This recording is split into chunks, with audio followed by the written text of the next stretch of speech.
ETF index mutual funds నేర్చుకుని stock మార్కెట్లో రాణించాలనుకుంటున్నారా? వెంటనే ఈ నెంబర్కి కాల్ చేయండి.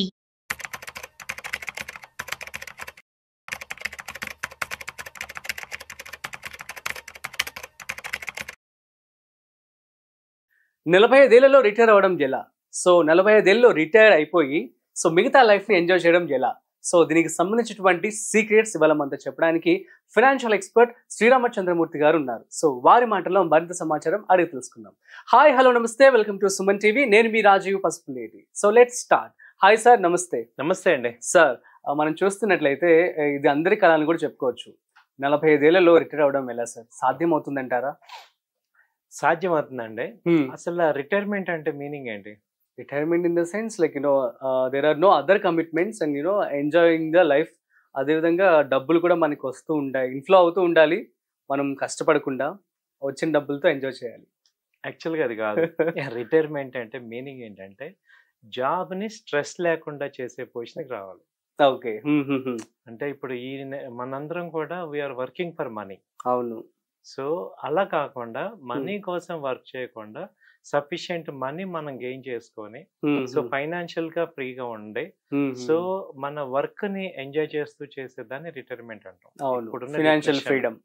సో ఫైనాన్షియల్ ఫ్రీడమ్ మనం తెచ్చుకొని సో మిగతా వర్క్ ని మిగతా టైం ని అంటే 45 తర్వాత వర్క్ చేసే వర్క్ ని ఎంజాయ్ చేస్తూ చేయటాన్ని రిటైర్మెంట్ అంటాం. అవును. సో ఎందుకంటే మనకి 45 తర్వాత యాక్చువల్ గా మెచ్యూరిటీ లెవెల్స్ బాగా పెరుగుతాయి. దానివల్ల ఏమవుతుందంటే వర్క్ లో ఉండే అవుట్పుట్ మనం చాలా క్లియర్ గా ఇవ్వగలం. ఓకే. సో ఆ మెచ్యూర్డ్ వర్క్ వల్ల మనం చేసే వర్క్ వల్ల వచ్చే ప్రొడక్టివిటీ వల్ల చాలా మందికి ఉపయోగపడుతుంది. సో అయితే మనం ఏంటంటే ఇవాళ 45 ఇయర్స్ ఉన్న వాళ్ళందరూ కూడా ఆ యొక్క ఫైనాన్షియల్ ఫ్రీడమ్ రాకపోవటం వల్ల ఇంకా స్ట్రెస్ కంటిన్యూ అయిపోయి భయంకరమైన వ్యాధులు తెచ్చేసుకుంటున్నాం 45 to 50 మధ్యలో. 55 తర్వాత రావాల్సిన అన్ని కూడా 45కి వస్తున్నాయి. ఎందుకంటే ఆ స్ట్రెస్ వల్ల ఆ మిడిల్ లైఫ్ లో ఏమవుతుందంటే మనకి ఇప్పుడు ఇంకా మనకి బర్డెన్స్ ఉండి మన పిల్లల ఎడ్యుకేషన్ అని కానీ లేకపోతే మనకి రిటైర్మెంట్ ఏంటనే ఆలోచన కానీ తర్వాత ఆ కమిట్మెంట్స్ అన్ని కూడా అవ్వకపోవటం వల్ల మనం ఎక్కువ ఇంకా స్ట్రెస్ లో ఉంటాం అనమాట. సో ఇప్పుడు క్వశ్చన్ ఎలా అడగాలంటే 45 కల్లా అసలు ఒక ఫైనాన్షియల్ ఫ్రీడమ్ వచ్చేసేటట్టు ఎలా ఉండాలి? ఓకే. యా. ఈ టాపిక్ లో ఇప్పుడు నా ఏజ్ 40 అనుకోండి, నాకు అప్పుడు 5 ఇయర్స్ ఉంటుంది. అవును. సో ఇక 45 ఇయర్స్ ఉన్న వాళ్ళ థింకింగ్ ఎలా ఉండాలి, 30 ఇయర్స్ లో ఉన్న వాళ్ళ థింకింగ్ ఏంటి, 25 ఇయర్స్ లో ఉన్న వాళ్ళు ఈ వీడియో చూసినప్పుడు వాళ్ళకి ఏంటి? ఇప్పుడు ఇవాళ 3 కేటగిరీలో మాట్లాడితే మీనింగ్ ఉంటది కదా. మళ్ళీ 20 ఇయర్స్ అడుగుతారు. 20 కంటే ఇంకా అప్పుడే రాదు.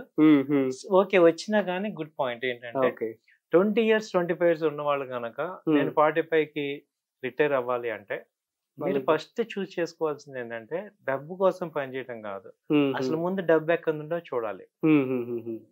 సో మనం ఏంటంటే ఏదో ఒకటి చదివేస్తున్నాము, జాబ్ అసలు 20 ఇయర్స్ లో ఏంటంటే ముందు ఏదో ఒక జాబ్ కావాలి, ఏదో ఒక చదువు కావాలి, ఏదో ఒక జాబ్ కావాలి అనే ఆలోచనలో యాటిట్యూడ్ లో ఉన్న వాళ్ళు ఎవరు కూడా వెల్త్ సంపాదించలేము.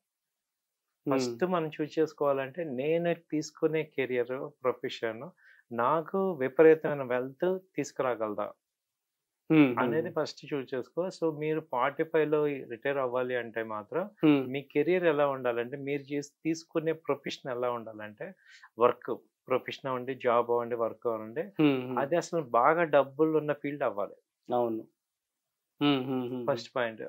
రెండో పాయింట్ ఏంటంటే మీరు చేసే పని 95% ప్యూరిటీ వచ్చేయాలి, అందులో అంత గ్రిప్ తెచ్చుకోవాలి. సపోజ్ మీరు ఇడ్లీ షాపే చేయటం, మీరు ఇడ్లీ బిజినెస్ అనుకోండి, మనం చూడండి మన ఫ్రెండ్స్ ని కూడా ఒక్కోసారి ఇక్కడ టిఫిన్ బాగుంటుందని తీసుకెళ్తాం. అవును. సో ఆ క్వాలిటీ అనేది అంత డెడికేట్ అవ్వాలి.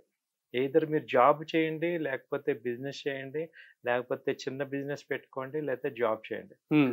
సో మీరు ఎలా అవ్వాలి అంటే ఇది బాగా గుర్తుపెట్టుకోండి. అంటే 45 నుంచి యాక్చువల్ గా రిటైర్మెంట్ 60 ఇయర్స్ కదా జనరల్ గా. అంటే ఆ 15 ఇయర్స్ ఏదైతే వర్క్ చేస్తామో ఆ వర్క్ క్వాలిటీ అంతా కూడా ఇక్కడే చేయాలి.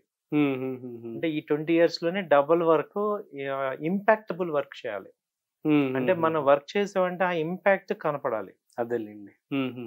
అంటే మనం క్యాజువల్ వర్క్ అందరం ఏం చేస్తున్నాం అంటే 45 ఇయర్స్ వరకు కూడా సీరియస్ వర్క్ చేయట్లా, జస్ట్ వీఆర్ వర్కింగ్ అంతే, వీఆర్ జస్ట్ టైం పాస్ చేస్తున్నాం. కానీ ఒక ఫోకస్డ్ గా ఒక క్వాలిటీ వర్క్ మనం చేయలేకపోతున్నాం. సో ఏదర్ జాబ్ చేసే వాళ్ళైనా లేకపోతే బిజినెస్ చేసే వాళ్ళైనా ఎవరైనా కానీ ఆ ఇంపాక్టబుల్ వర్క్ చేయగలిగితే అక్కడ వచ్చే రిజల్ట్ విపరీతంగా ఉంటుంది. అవును. సో అలాగే మీరు ఏ జాబ్ లోనే జాయిన్ అవ్వండి. జాబ్ చేశారంటే మీరు ఒక ఆఫీస్ లో నేను జాబ్ చేస్తున్నాను అంటే అందరూ కూడా మిమ్మల్ని సపోర్ట్ తీసుకునే స్టేజ్ లో మీరు ఉండాలి. అవును.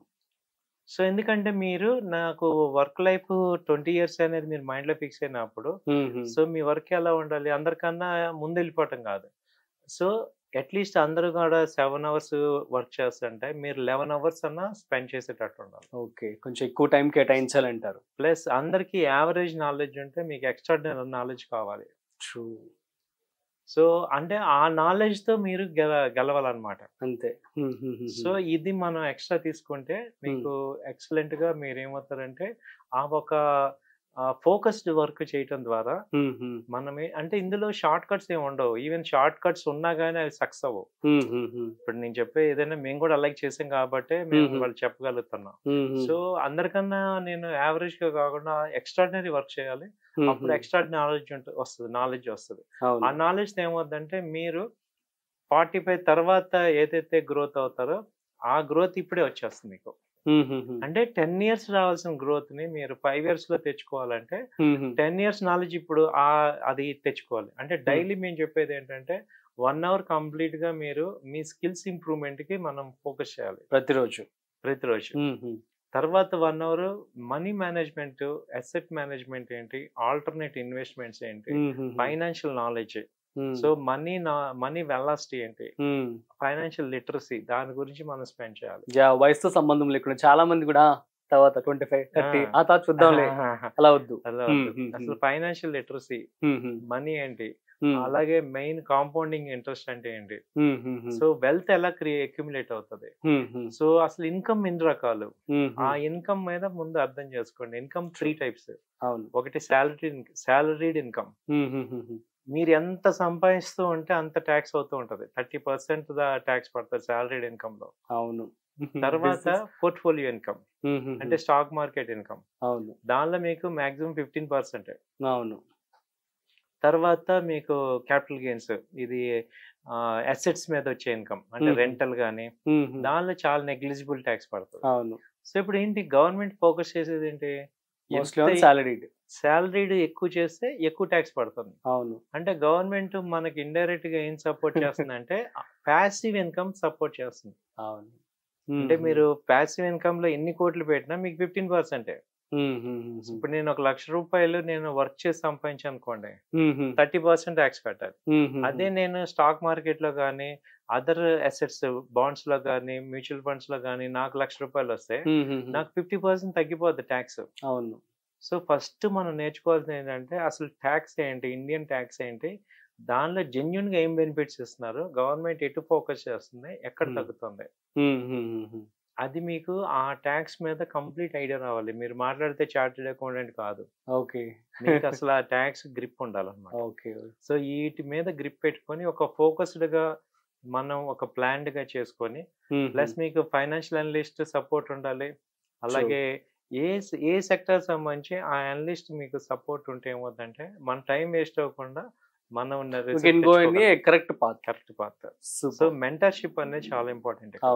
సో అది తీసుకుంటే మీరు 40 years ఏమవుతారంటే మీ లైఫ్ మీరు సెటిల్ చేసుకోగలరు, ఫైనాన్షియల్ గా మీరు ఇండిపెండెంట్ అవ్వగలరు, రిమైనింగ్ వర్క్ ని హ్యాపీగా చేయగలరు. అవును.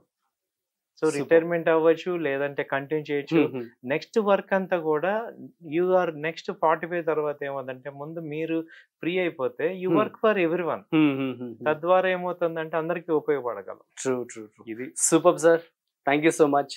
సో గైస్, అర్థమైంది కదా. సో మీరు కనుక త్వరగా రిటైర్ అవ్వాలి అనుకున్నట్లయితే సో సార్ చెప్పినటువంటి రూల్స్ అన్ని కూడా ఫాలో అవ్వండి. సో చాలా చిన్న వయసు నుంచే 20 ఏళ్ళ నుంచి కూడా మీరు 25 ఏళ్ళ నుంచి కూడా ప్రాపర్ డిసిప్లిన్ కనుక ఫినాన్షియల్ మేనేజ్మెంట్లో తెచ్చుకున్నట్లయితే వుడ్ బి మోర్ నైస్ అనమాట.